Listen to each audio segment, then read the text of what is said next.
much for watching this talk. First things first, I want everyone to know that I am not a public speaker. This is a very hard task for me, so bear with me through all of my ums and and things like beautiful, beautiful landscape. It's gonna get a little weird, but I really appreciate you listening in, and I hope to inspire you whether you're brand new to native plants or an experienced designer. Maybe I can help you create a landscape that you've always dreamed of, or perhaps inspire you to use California native plants in ways that you've never done before. So I'm the landscape designer here at Tree of Life Nursery, and I'm always hearing, oh my gosh, what an awesome job. Like, I wish I could have a job like that, or if I could go back in time, I would start over and do landscape design. And I guess what I would like to tell you is you can, whether it be you start from square one at school, go ahead and do it. I became a landscape designer later in life. Or, be your own landscape designer. And whether you have a small little patio space or a big landscape, I think it's totally doable for everyone.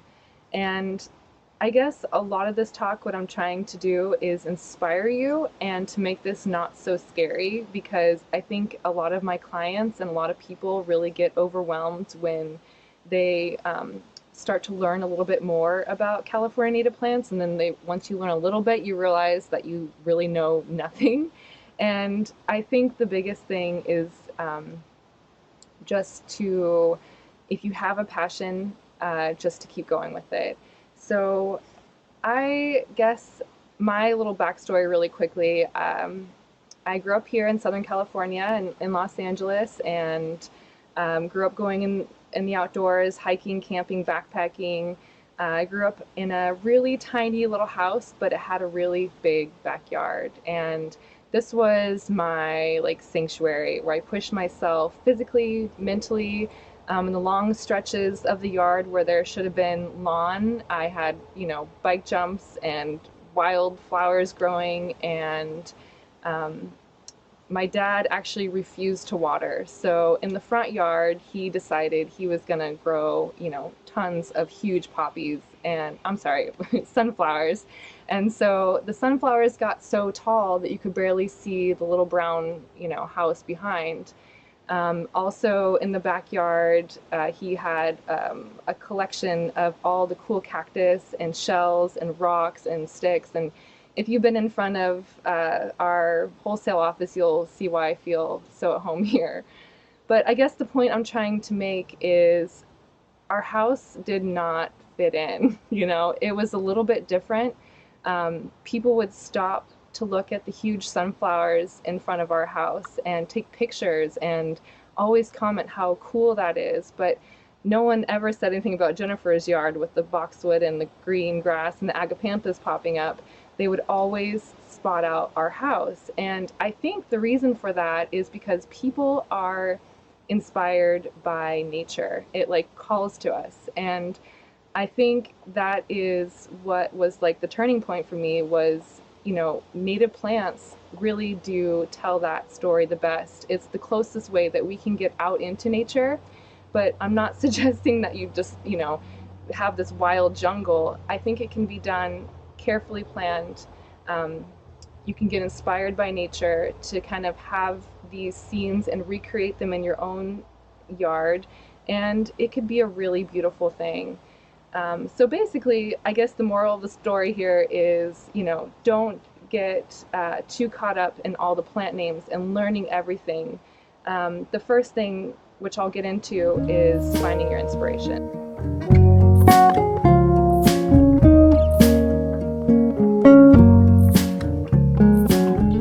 So today we won't go through the whole entire process from start to finish of creating a design.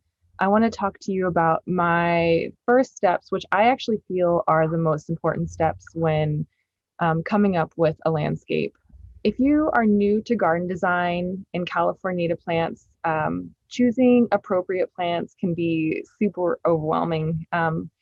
For example, walking through the nursery, for example, this picture here, a lot of clients of mine, they like color, they like certain height, but they don't know how to put them all together. Within California, there's over 6,000 different plant species, over 3,000 that are endemic to Southern California.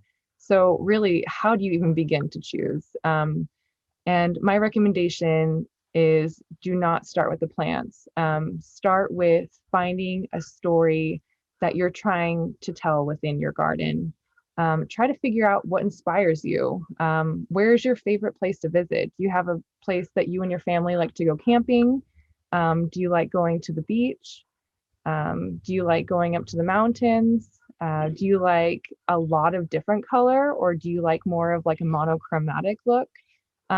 Basically pick a theme and create a look. Figure out what inspires you. And we all do this every single day with the way that we dress, the way we do our hair, the car we drive. And I believe that gardens can be a place of self-expression as well, and a place that can be truly unique and, you know, show you off as, you know, a homeowner, or, you know, just make it a place that's simply for you. If you're stuck with this, my recommendation to you is to look at natural environments, because this is truly the number one source to finding inspiration really in all aspects of design, whether it be painting or drawing or landscape design. Things like color, scale, balance, harmony are all the things that we are trying to achieve with good design. And if you get out into nature, they're there for you to observe. First things first, finding inspiration. A lot of my photos, when I'm looking through them, are of my hikes, typically local hikes in the coastal sage scrub up in Crystal Cove. And you can take these scenes and then bring them back home to your garden. And so a lot of the designs that I've done are just that, taking scenes from nature and bringing them to your garden. And many of my gardens are, you know, borrowed plant palettes, borrowed scenes. For example, this monkey flower and buckwheat combination that grow alongside the trail in Crystal Cove, I walk past this or run past this all the time. And it's cool because you could see the seasonal changes and what it's going to look like at the end of summer with no water, compared to the early growth of spring. And so the other place here on the right-hand side is the Upper Newport Bay, and that's buckwheat and artemisia. And I absolutely love this combination. I think the light greenish blue leaves are of the artemisia, and the soft pink flowers are just stunning. And so I really do steal all the time plant combinations that are out in nature. And I do want to point out one thing is when I'm planting combinations of plants, a lot of times these plants will grow in and out of each other, and it has a really cool, wild, unique look. And if you are going for that design, don't be afraid of planting a little bit closer. A lot of times within landscape design, we're taught to space it out. So, you know, you have one plant here and that will get to be about 4 feet wide. So then you want to plant the next plant just so it barely touches. But there's something really natural and beautiful about plants that grow very close together and intertwine to become this beautiful print in your landscape. So still on finding inspiration, there's a lot of inspiration to be seen and a lot of points that I kind of want to bring up. Here in Crystal Cove, the blue-eyed grass popping up from this meadow would be an excellent choice to have as a combination with possibly a low-growing carex. This blue-eyed grass will be seasonal, but it's going to be a stunning display, you know, just naturally popping out. It really does pair nicely with a large green backdrop like this lemonade berry in the background. And then to the picture on the right, this striking color of toyon berries would have you feel like you're up on top of a ridge in the local mountains. If I were to create a garden that told the story of the local sage scrub, getting out into these areas would really help me, not only for building a plant palette, but also, like I said before, using these certain plants in combination. If you wanted to create a coastal garden, a lot of times we don't think about plants that grow just right along the coast. And a lot of us do live pretty coastal. So there's a lot of really interesting design themes and styles that you can go with a coastal garden, as well as really interesting plant choices. And in your garden, it's a great idea to make focal points, whether they be hidden along a pathway or as the main scene as you're driving past your garden. It's a great idea to create these points of interest that are unique and unexpected. And they could be really subtle. For example, I always feel like when I find a Dudleya along a trail, it's like a little jewel, it's like a surprise. And sometimes you get lucky and find a whole mass of them, like this picture on the right, and that's taken up in Point Lobos. That's actually Dudleya farinosa, and that was a really stunning and shocking thing to walk past. So by studying nature, you can also learn how certain plants grow, what kind of conditions they like. Sometimes it's in unlikely places like this cliff, like nestled between the rocks, what you see here. You can also try to recreate this unique look as a feature of your own garden. And I'll show you in a later slide how we did that. So also coastal gardens, this sand verbena and this beach primrose. These are kind of unexpected finds along the beach, and one being in Huntington Beach, and I believe the other one is in Catalina. And drawing inspiration from the bluffs on the previous slide and from the sandy areas along the beach, I would suggest using Dudleya and other low-growing species like these two in the sandy areas. And to also add to this look, you can use things like seashells, sand, rounded rocks along the pathway as focal points in replacement of mulch. So think outside of plants, start to think about materials to use to kind of create this whole theme. And so if coastal gardens aren't really your thing, and you're like, you know what, I'm not a fan of coastal gardens, I really like the mountains, get up into the mountains, heading out of the coastal sage scrub and up into the forest where the pine trees, manzanita, and meadows are the theme is really for you. That's also a really cool feeling. And so this spring, popping out of the water would be a nice touch to add as a focal point, or even in a shadier part of the garden. This picture was taken up in the sequoias, and I just thought it was really cool, and I want to try to recreate this one day. I haven't really had the chance, but it's really subtle. It's just a rock with, water flowing over it, and you can find similar water features like this in garden centers, but it's really kind of fun to maybe find a rock that is at a building supply that speaks to you, or look for really interesting rocks you can combine together, and then simply having water run over them is a really relaxing and beautiful thing. And it brings you right back to that moment for where you were up in the sequoias and you saw something very similar. So also recreating a look like what you see here on the right, with a mass of low-growing manzanita and pine trees elevating out of them, would give you a very calm and serene look. This is a very simple plant palette with just a few different plants, but it does speak volumes. It does have this really calming kind of feel. If you wanted to recreate this more forested look, maybe try to get away from a DG pathway and think about a mulch pathway with rocks that kind of cut through and meander through your garden. So you can, have that feeling opposed to like a DG, which would probably be something more, I don't know, desert inspired, or, coastal sage scrub. This is unlike the sandy trails along the coast, and you can create this look with the natural mulch from the trees, or if you have a new landscape, you can use bark mulch along the pathways. For all of us desert lovers, we know that there is much more out there than just spiky cactus. There's a whole display of beautiful flowering plants, interesting rock formations, and this austerity about the desert that's so calming and quiet. These photos taken in Anza Borrego show just that, with this beautiful display of brittlebush, ocotillo, and tuberosa on the bottom left. And also, how cool are these rocks creating stacks of rocks on edges can be a really cool and interesting design feature to your garden.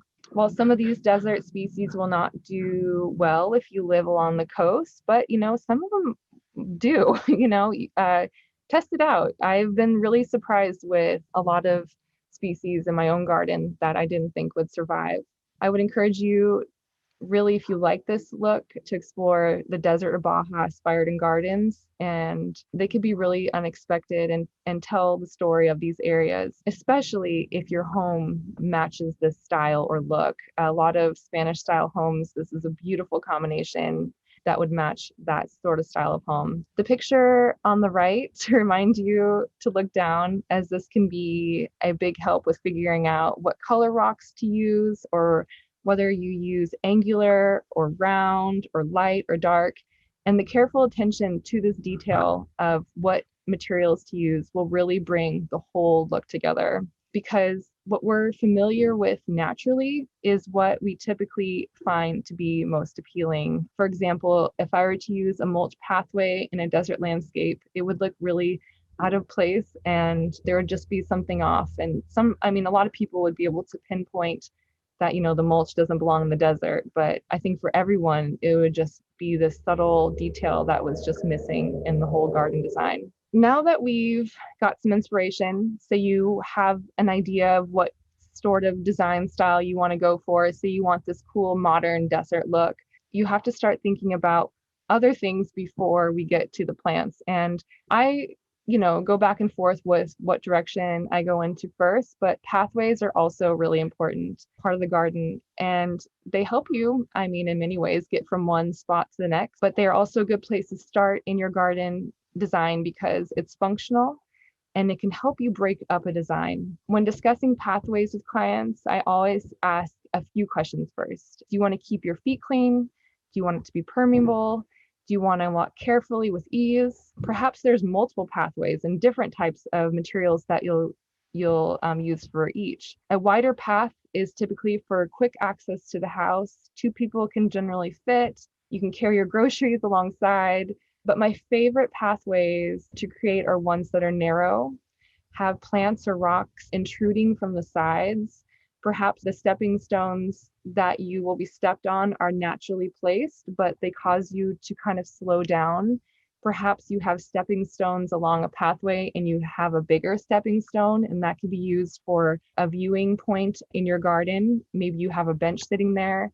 Maybe there's a focal point that you want to stop and look at, or a place for your guests to stop and look at. What this does is cause you to slow down and observe the garden as an attraction in itself. So these 2 pathways, both using flagstone, offer a different look. They're both using flagstone, but definitely tell a different story. One has rounded pebbles, gray color, kind of has more of a cooling effect, almost like you're in a stream bed. You can imagine a garden with this to have more green, lush, perhaps it's shaded, cooler, think water feature in this garden. The other flagstone on the right is also beautiful with colors of tan. The shapes of the flagstone are a little bit more regular, but the decomposed granite between them give a more natural look. Both of these pathways draw your attention with their patterns and invite you to come further into the garden. Another cool thing about pathways is that they create a sound, and that's something to also think about. What wooden pathways with brown gravel crushing or sandy decomposed granite all add to the experience of your garden. Leaf pathways are actually my favorite because it's like a really cool crunching sound. It's kind of like, I don't know, popping bubble wrap or something to me. It's a fun experience. So pathways can be styled like the one you see here on the left, and that's not typically something that you'll find out in nature, but a lot of these materials are found in nature and it is natural. Whereas the decomposed granite pathway to the right is simple and it kind of looks like a hiking trail up in our local trails. I do have one problem with this pathway. I typically don't like to use vendor board along the pathways, and that's just kind of a personal preference. I'm not a fan of vendor board.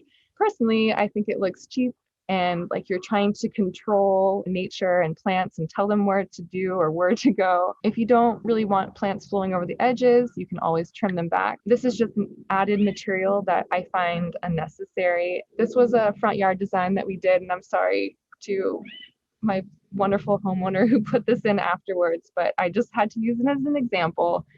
So to me, this natural edge where the DG meets the mulch is a nicer look and transition. This is also an example of a very small garden path. You can't fit two people down here. I wouldn't walk through this with groceries. This garden path separates two different spaces, cuts through a mound in the center of a garden. Basically, it's cutting up these two different seams. So one side of the garden path, you may have blooming buckwheats, whereas the other side, you have irregular angular rocks that are more of a focal point to your garden. And you could do this pretty easily, like with what I said with pathways and creating different looks. So pathways and garden features. Like I said before, a pathway can lead you to a destination. They can lead you to a garden feature, and garden features are really important too, because that's how you use your garden. It's the space that you enjoy, and adding in calm seating areas where you can sit and read a book is really important. And it could also lead to another place for entertaining. So think outside the box and how you can bring yourself outdoors and how you can find other areas besides the inside of your house to live. To me, I think veggie gardens complement native gardens in many ways. This is an excellent garden feature to add to your landscape and something to think about. If you want to try veggie garden, you don't need to go to this extent. Maybe even one raised bed is all that you need. And actually that does produce quite a bit, and it is a lot of work. So starting small is my recommendation for veggie gardening, and really in all sorts of gardening. If you're new to gardening, start small. You don't have to jump fully in. But if you do, you always have us at Tree of Life Nursery to help and coach you along the way. So veggie gardens and native plant gardens, they're both great reasons to get outside, get involved in growing and caring for plants that offer benefit to your life. The native plants can benefit your veggie garden by attracting pollinators and birds that can help with protecting your crops from insects. Many California native plants are also edible, and that's something that a lot of my clients don't think about, or people new to native gardens. They can be used in cooking, teas, and my favorite, cocktails. Please see Cocktails with Katie for more info on this. Also, Abe Sanchez did an excellent video about cooking with nopales. So we have some great resources for cooking with native plants and drinking with them. Okay, remember how I promised how I would show you how Dudleya can be used as focal points and can also be used in cracks and rocks. And this garden, we put them in this small stack stone retaining wall to have some cool interest. And this site also shows how a stacked stone wall can also hold up soil. And it's a great way to mitigate terrible soil. So this client really wanted to include a manzanita in their garden.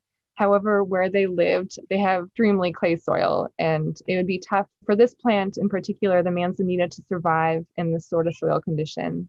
Not only is adding soil with stacked stones an interesting garden feature, it's also serving the purpose of retaining added soil that is well draining and easier for plants to survive.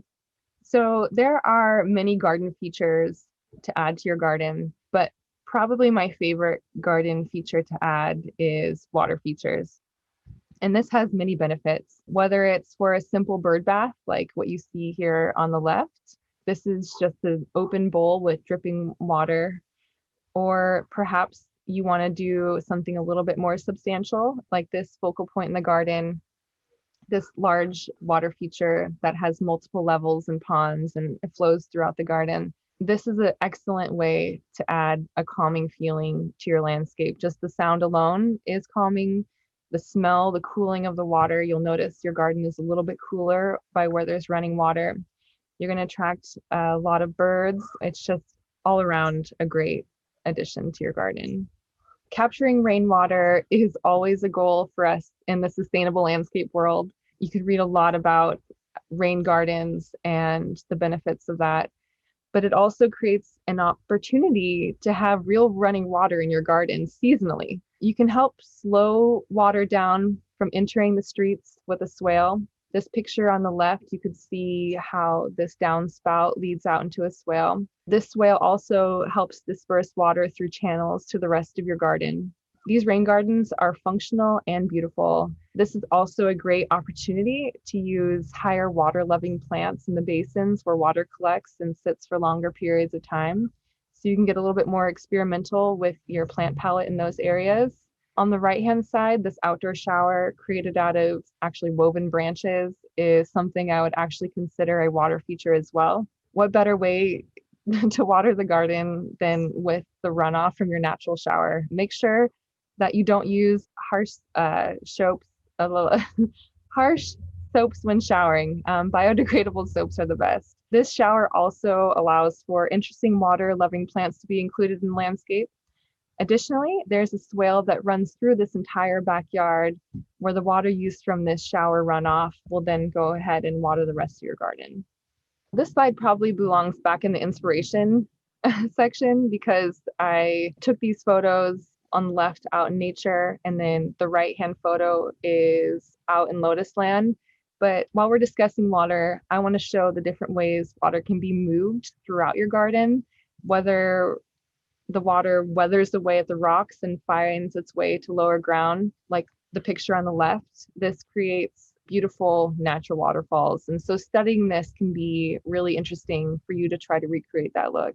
Throughout history, water has been a valuable resource, and taking it from one spot to the other to water things like fruit trees and other vegetables for staying alive is functional. But as you can see in this rill that runs along this Moorish garden on the right, it's also very beautiful. So have we all been inspired? What I like to do for my clients is take all this inspiration, from my natural travels and from getting out and put it into a storyboard. And this Maynard Dixon painting and other artists that I see, they really know how to beautifully capture the true essence of desert landscaping. And it's mostly the feeling that you get. And so while you can recreate this feeling in painting, you can also recreate this feeling in architecture and also in landscape design. And so my first step that I like to do after I kind of have my design board put together is go into creative phase. And so what I'll do is I'll take a picture of different areas around the garden, and I'll just start sketching and drawing and coming up with ideas. And this is a little bit more refined than my first drawings. This is more like a presentation of what I show the clients of what it could look like. But without even knowing any of these plant names, the client is able to see and feel what it is that's going on. So you have a corridor that you can kind of walk through, and it's very simple. The plant palette is simple, very much like the desert. You're just choosing a few different things and putting them all together in this really easy to see way may not be the easiest thing for some people. So I'm gonna show you an example of my first steps when coming up with the design next, but I just wanted to let you see this so you can show what I'm trying to achieve. This is all part of my process, and everyone has their own way. I think that if you share these ideas, that maybe this can also work for you. If not, no big deal. But I think that there's something about drawing out a space before you start picking plants or trying to choose a plant palette is really important. I just want to get your mind out there and think about different garden styles and how you can bring those home and kind of, stretch the limits a little bit. And as you can see, this is a Japanese garden, and this theme can also be carried into California native gardens and using specific plants that also have this design theme. Santa Barbara Botanical Garden has a great example of this, and I was kind of inspired by that, as well as just looking through landscapes that are Japanese style. I've always been really inspired by them. I have a client recently that was also inspired by Japanese garden design. When I'm talking to a client, I try to gather as much information, kind of just inspiration things that we talked about before. Where is your favorite place to visit? What garden designs do you love? And with this client, I kind of merged their two biggest things, which was Japanese style gardening is one thing that they loved, as well as the Channel Islands. So what I'm doing is I'm creating a plant palette mostly based out of Channel Islands, and I'm also combining that with Japanese style design. And what I did was create these mounds that are going to be in their backyard that represent the Channel Islands. And then they're all going to be connected through bridges and separated by water or implied water that has these themes that are taken from Japanese style gardening and used in California native garden design. In addition to coming up with these drawings, I like to write down my story in paragraph form. A lot of people are visual, some people are better at writing stories. And if that's you, I would definitely suggest putting your story into words. And this is just a small little snippet from a story that I created for this client. Have that dreamy effect, and it helps keep things in perspective. And if your story talks about meadows and woodland areas, then call out the materials, call out what you're going to use, but something like sand and round beach rocks aren't going to fit into that story. So instead of drawing them out, you can just write it down. And this will be something that you can reflect upon later after your garden is installed, and maybe hone you back into where your first design intentions were. And maybe, 5 years down the line, you create a whole different garden story, but at least you have a basis to go off of and something to work with. Here's actually the plan for that Japanese style garden. You can see that it's broken up into these large green mounds, and those will be the specific planters of the site. Looking on the planting plan, it does look a little bit overwhelming. If you look at my planting plans compared to other designers, they really don't look like that. And a lot of times you see just, circles drawn in. This is how I work, and in no way does it make sense to a lot of people, but it makes sense to me. So when you're coming up with your landscape design style and when you start to put things down on paper, I say whatever goes, whatever gets you from inspiration phase to plan phase. And if it makes sense to you, I say it works. There's a lot of different design elements that you should probably follow. And there's so many other good resources out there that can help you find that. I'm just trying to make this process fun and not so intimidating. A lot of my clients, when they see this plan, all they see is scary and intimidating, but that's just my own process is really what I'm trying to say. This is fun for me. This is complete chaos, but it's also what gets me from, like what I said, point A to point B. Okay, so this whole talk has really been about the creative phase of landscape design, which I think is actually the most fun part. It's also, to me, the most important part. It gathers all of your thoughts, all of your ideas, and it puts them down on paper, whether you write it through a story. But one of the most important tools that I use is the whole sketching and drawing out before you actually choose the plants, before you choose the plant palettes. You build on your whole garden story and you put it down into paper. You can do this in a bunch of different ways. I kind of talk through my slides through some of the illustrations that I've done, and I found that to be a super good tool that I use. Okay, so the tool that I like to use is an iPad, and I'm not suggesting that you run out and buy an iPad. It's really fun to use. I mean, go for it if you want to. But this iPad allows for me to take photos, have the home here so I can draw over it. But what I can also do is turn down the opacity so you start to lose the actual home, and you can then add a layer on top. And you can recreate this with just a photo of your house and putting trace paper right over the photo. And so you can have mini trace papers, mini starts, and ask your friends. You can contribute it. You can use a marker. You can use crayons. Just get really creative with this process. This is a client's home in Mission Viejo, and they bought it about 6 months to a year ago, and they really love the architectural style of the home. But with that, they also inherited one large carrot wood, this massive sago palm, a lot of rocks, and this kind of outdated pathway to their home.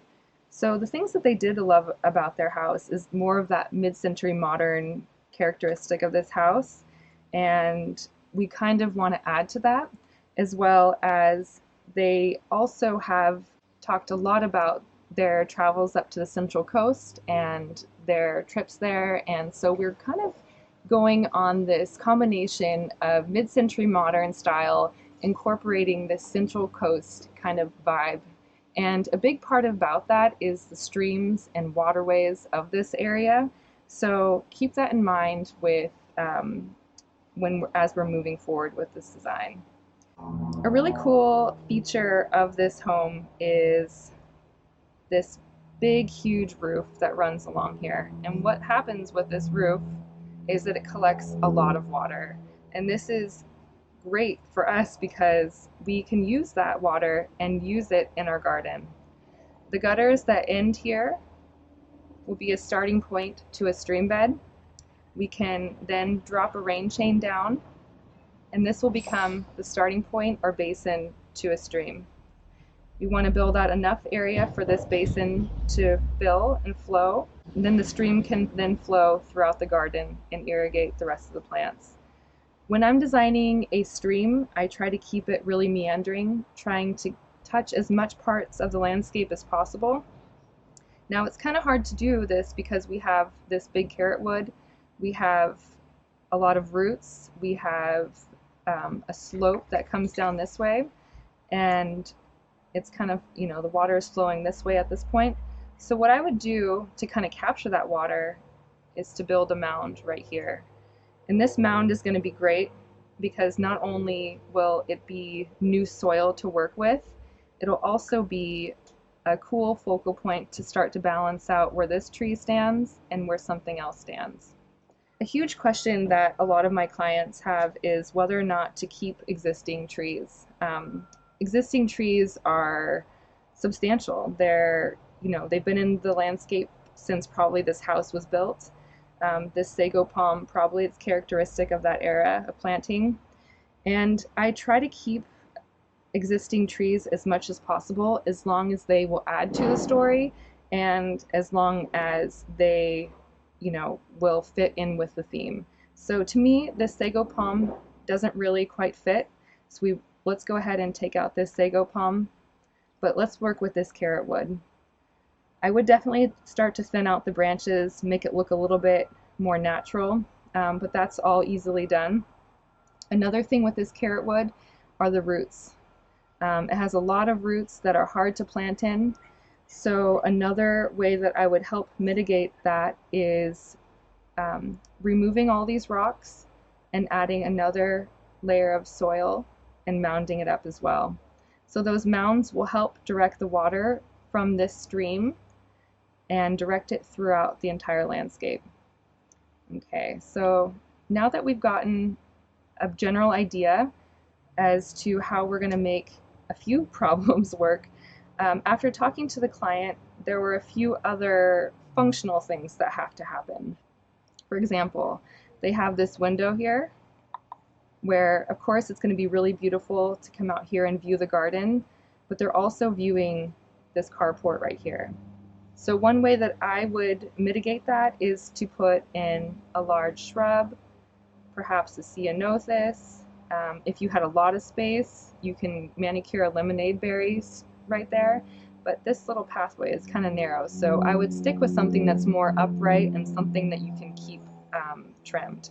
So that's one space where I start to think, okay, this has to be going into notes over here that talk about tall shrub. Okay, So we need one tall shrub over here. Okay, so we've kind of got this idea of the start of the stream and how it starts back here at the rain chain, how it will flow through the landscape.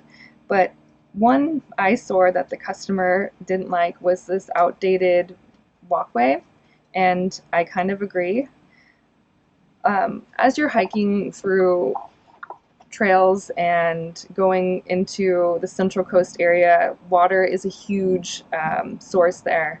And one of my favorite things to do during that experience is to cross stream beds. And I think it would be a really fun opportunity to create a stream crossing in this sense and in this design. And so what we could do is have the walkway up to the home as an actual stream crossing. We can create stepping stones. Let's actually delete this ending. Oops, that's a little bit too big. Let's delete the end to this stream and have it go through the stepping stones, so it actually, the basin will end on this side. So the material that I would use for the stepping stones, they have big huge slabs about 5 inches thick by 4 inches wide, maybe about 3 inches deep. You can go to building supply stores and look at some really awesome materials. Find interesting rocks, interesting slabs. Whitewater Rock and Supply is one that I like to go to. It's a little bit of a drive, but it's a fun experience. And so basically creating these big slabs that you can use as stepping stones to the main access of the home. I would still suggest keeping the access nice and clean because it's a nice clean walkway from your car to the house. You can get a little bit creative and a little bit more fun with these large stepping stones, having the stream go through them and then having these points where you're stepping from one to the next. And it looks really drastic in my quick little drawing, but this is what's in my head. You can create it however you want, and you can make it really subtle. But this is going to be not only a fun access, but I think it's going to be really visually interesting as well. So I guess let's kind of zoom in here. I'll draw this out a little better. Maybe a mound on this side. Perhaps having these large stepping stones as access to the house. And with this modern design, it's cool to think about modern plants. So a really good modern plant that you can use would be something like a grass or a juncus, and having that whole walkway lined with this grass-like plant will be not only a design element, but also make you feel as though you're walking through a stream bed. So there you go, hopping along all the way to the front entrance. And so let's back up a little bit. We have these few mounds here. We have this large carrot wood here. There's also a hedge that's going to block out the view of this home over here. We also have a substantial amount of real estate on this left-hand side. With the height of this house, with this peak here, we have this point, we have this point. Balancing out everything would be really cool to have a nice large tree here. So this is where you could choose something really interesting. My favorite go-to plant is an Engelmann oak. I think that would really balance out really nice. They get tall, they're larger, they don't really sprawl out in the same way that a coast live oak spreads out, but that the coast live oak would be really neat. This is still a pretty big space. This is about 20 feet wide, so you can get some like a really large tree in there. And what I like to encourage people to do is to plant trees. People are really afraid of trees and tree roots and destroying your property, but a lot of the California native plants aren't so invasive in that sense.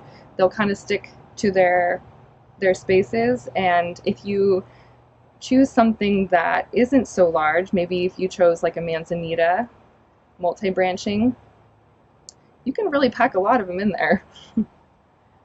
Maybe just a few, maybe 3. So how cool would it be to walk through this little stream and then have these mounded areas where you have a little grove of manzanita that you walk through. And through careful pruning and over time of being involved in your garden, I feel like this would be a really beautiful space. I've talked about a few different plants, more so the larger tree species and the larger shrubs, like I'll need a shrub back here and a few different tree species. But other than that, I haven't really gotten too much into the actual plants. I would choose the larger species first, the plants that are functional first, that are actually going to be, help screening off an area, or plants that do well in wet areas like this juncus. So that will help you choose plants that are functional instead of just jumping to a plant that may or may not survive in that area. Okay, so as you can see, this looks like a bunch of scribbles on a page, and if I were to just show you this straight off the bat, you'd probably think, oh man, who is this designer girl? But really, it can be so loose. You don't have to be a talented artist. You just have to have an idea and start to run with it. Putting this down on paper will, you can start to refine it over time. I can, delete this layer and then start over, or keep the layer and then add a new piece of paper and, start to draw in more details. For example, like maybe I want to keep this manzanita, but then I want to have something low growing here. And to keep a nice, calm, serene look, maybe I just want to make this one plant. Whereas over here, with all these mounds and where it gets to be a little bit wild and it has shade, you can add more variety. And maybe I want to add like 5 or 6 different plants, and go back to my inspiration photos from Central Coast and look at what plants look beautiful together and try to choose pictures that I've taken and recreate that look. Perhaps I want to add in a big boulder here that'll be popping out. So boulders are a huge design element. It helps break up the landscape. It makes it look substantial, like they were there before the home was even there, and it looks like the house was added after. So you're kind of creating this natural scene that looks very grown in, and over time it'll look grown in, but that's been there for a very long time. And boulders and large trees and shrubs really do create that look. So yeah, this is just one tool that I really like to use that I hope that you can also use as well. I find it to be really fun and enjoyable, and you can take it or leave it, but I think it's going to be really beneficial when you're creating in the creative phase of your landscape plan.